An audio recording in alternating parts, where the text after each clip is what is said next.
तो क्या डिफरेंस है हम दोनों में? अविनाश ने पूछा। बहुत सारे। तुम इतने अच्छे इंसान हो और वो, उसका ड्रेसिंग सेंस देखा है? ऐसा लगता है जैसे ब्रांड की दुकान बनकर सारी दुनिया की लड़कियों को अट्रैक्ट करेगा। पर तुम उससे बहुत अलग हो, नव्या ने कहा। हर किसी की तरह अविनाश को भी अपने बारे में अच्छा सुनकर खुशी हो रही थी, लेकिन वो ये बात जरा भी जताना नहीं चाहता था।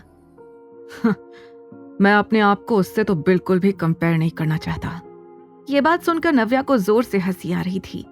पहले तो अविनाश ने ही अपने और विशाल के बीच अंतर पूछा और अब खुद ही इस कंपैरिजन के लिए मना कर रहा था। नव्या को लग रहा था कि अब कम से कम अविनाश गुस्सा तो नहीं होगा। जैसे ही उसे लगा कि अब अविनाश का मूड बेटर है, उसने कॉन्फिडेंस से कहा, you can trust me Avinash, मेरे और विशाल के बीच सच में कुछ भी नहीं चल रहा है। अविनाश को इस बार लगा कि नव्या दिल से सच बोल रही है। वो पछता रहा था ये सोचकर कि उसने नव्या को कुछ ज्यादा ही गलत समझ लिया था, पर अब भी वो विशाल की घटिया हरकत को भूला नहीं था। उसने कड़क आवाज में कहा, You just stay away from that man. बाकी सब कुछ मैं देख लूंगा। नव्या ने भी बस हाँ में सिर हिला दिया। वो खुद चाहती थी कि विशाल किसी न किसी तरह से उसकी दुनिया से दूर हो जाए और कभी दोबारा उसके सामने ना आए।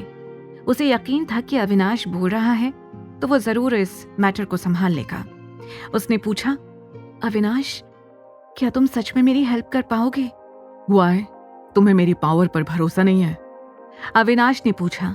No, I was just curious, नव्या ने कहा। Just leave this matter to me. तुम्हें इस बारे में फिक्र करने की कोई भी जरूरत नहीं है अब, अविनाश ने कहा। नव्या को यह सुनकर बहुत अच्छा लग रहा था कि कोई है जो उसके प्रोटेक्शन के लिए खड़ा है। उसने मुस्कुराकर अविनाश की ओर देखा। अविनाश ने साइड में आकर कहा, Let's go. नव्या ये सुनकर हैरान थी। पर हम जा कहाँ रहे हैं? नव्या ने पूछा। Why are you asking? Are you coming or not? Avinash ने पूछा और घूर कर नव्या को देखने लगा। तुम आगे जाओ, मैं आती हूँ, नव्या ने कहा।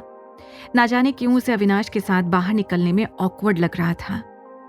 यहाँ विशाल बहुत देर से बैठकर नव्या का इंतजार कर रहा था। उसे कहीं पर भी नव्या दिखाई नहीं दे रही थी। उसे लग रहा था जैसे नव्या ने उसे धोखा दिया है और वो उसे उल्लू बनाकर कहीं चली गई है। उसने तुरंत अपना फोन उठाया और नव्या को कॉल करना शुरू कर दिया, लेकिन नव्या ने उसके कॉल्स नहीं उठाई।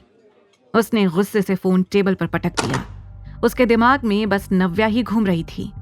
नव्या उससे जितनी दूर थी, उसकी उसे पाने की चाह उतनी ही बढ़ती जा रही थी। यहाँ ऋषभ और सिद्धांत दूर से बैठकर दूसरी तरफ देखे जा रहे थे।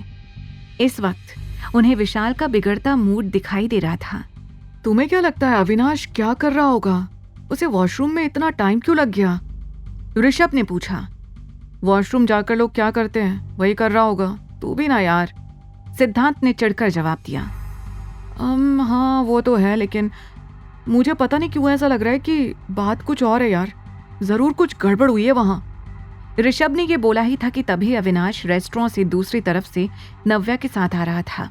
ये देखकर ऋषभ की आंखें फटी की फटी रह गईं।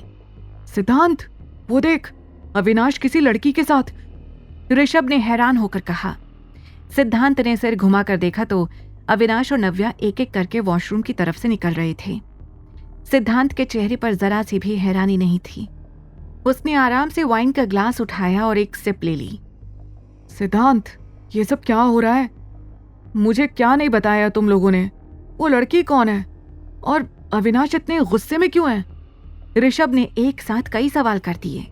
आगे की कहानी जानने के लिए देखें अगला एपिसोड सिर्फ पॉकेट FM के YouTube चैनल पर और द रिटर्न के सारे एपिसोड्स को सुनने के लिए डिस्क्रिप्शन में दी लिंक से डाउनलोड करें पॉकेट FM ऐप।